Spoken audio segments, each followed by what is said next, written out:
Get out. You don't belong here. This isn't some charity line you can wander into with a welfare baby hoping for free food. Madison Pierce planted herself in front of the entrance, her luxury heels striking the marble like a warning. She scanned Simone from head to toe with open disgust. You probably can't even afford the appetizers here. Were you looking for the food bank? Simone adjusted baby Zoe against her shoulder, her voice steady despite the humiliation burning in her chest. I have a reservation under Dr. Harper, 7:30. Madison let out a sharp laugh, dripping with mockery. Dr. Harper? Sure, and I'm royalty. People like you always lie, always trying to sneak into places you don't belong. I can show you the confirmation, Simone said, reaching for her phone, when Madison's hand flew out and struck her face. The sound cracked through the restaurant, turning heads instantly. Zoe screamed. Don't touch anything, Madison hissed, eyes blazing. Touch my podium again and I'll have you arrested. Your kind always ends up in handcuffs anyway. Diners froze, some raising phones, others pretending not to see. 8 hours earlier, sunlight had poured through Simone's townhouse as coffee brewed, and Zoe babbled from her high chair while Simone packed the diaper bag with surgical precision. Diapers, wipes,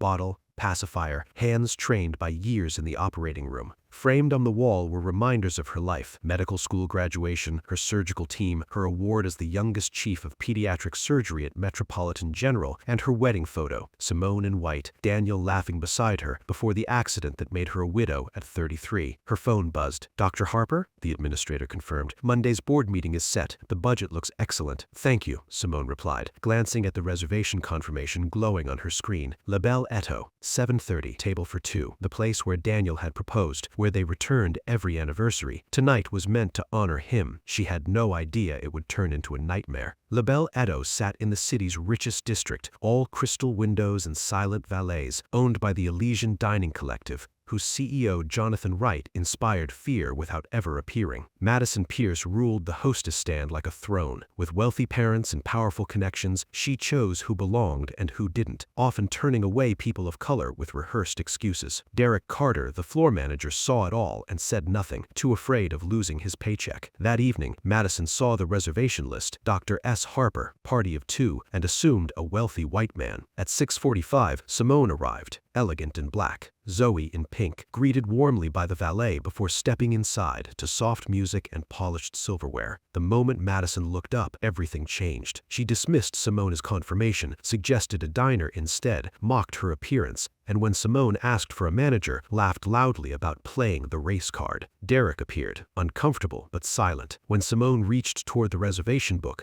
Madison slapped her hand away, accusing her of trespassing. Zoe cried as witnesses began recording. Madison escalated, calling the police and fabricating a story about assault, drugs, and child endangerment, even questioning if Zoe was hers. Sirens arrived as Madison smiled, promising jail and foster care. Inside, diners spoke up, lawyers identified themselves. Staff watched with recognition. They had seen this before. Outside, officers arrived. One assumed guilt instantly, threatening Simone, demanding she put her baby down, dumping her diaper bag onto the sidewalk, mocking her hospital ID, dismissing her status as chief of pediatric surgery, threatening CPS. Phones streamed live as fear and rage rippled through the crowd. When Simone finally demanded one phone call, she dialed Jonathan Wright. His voice thundered through the phone, recognizing her as the surgeon who saved his grandson, watching the viral videos in real time. Madison was fired on the spot. Derek was suspended. Witnesses poured forward with stories of abuse. Security escorted Madison out as her lies collapsed. Legal consequences followed fast. Charges, trials,